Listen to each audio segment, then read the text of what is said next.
Have you ever wondered how prophecies from thousands of years ago could be so incredibly specific? Let's dive into two fascinating predictions about the Messiah found in the Old Testament that are truly mind-boggling. Hundreds of years before Jesus was born, two different prophets made a very specific claim: the Messiah would be pierced. First, let's look at Psalm 22, written around 1000 BC. The psalmist writes, "For dogs have surrounded me. The congregation of the wicked has enclosed me. They pierced my hands and my feet." This paints a vivid picture, doesn't it? It sounds a lot like a crucifixion scene.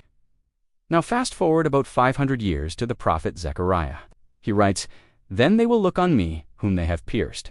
They will mourn for him as one mourns for his only son." Zechariah's prophecy confirms this idea of piercing, looking back at the same event. So, how does this connect to Jesus? The Apostle John, an eyewitness to the crucifixion, gives us the answer. In his Gospel, John describes the scene at the cross. To make sure Jesus was dead, a Roman soldier pierced his side with a spear, and immediately blood and water came out.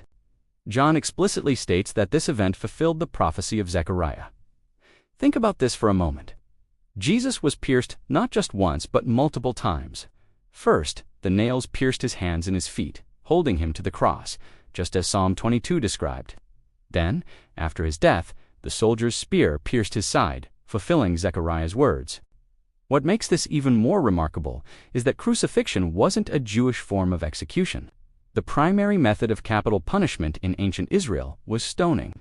So how could King David, the author of Psalm 22, and the prophet Zechariah possibly know that the future Messiah would die in this specific way, a method used by the Roman Empire, which didn't even exist in their time?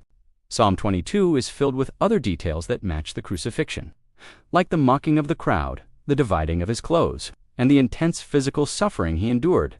The stretching of his bones, the extreme thirst, the level of detail is astonishing. How could these ancient writers, separated by centuries, both predict that the Messiah would be pierced? Out of all the ways a person could be executed, they both pinpointed this one specific detail.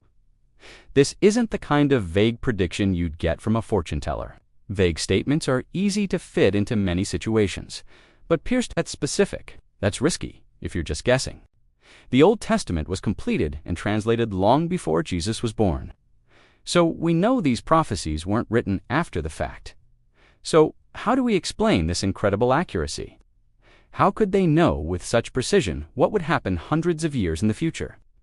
The only logical conclusion is that these prophets weren't just guessing. They were divinely inspired, guided by a higher power to record these exact details. It's a powerful testament to the truth found within these ancient texts. Thanks for watching. If you found this fascinating, don't forget to like this video and subscribe for more content that explores these incredible connections. See you next time.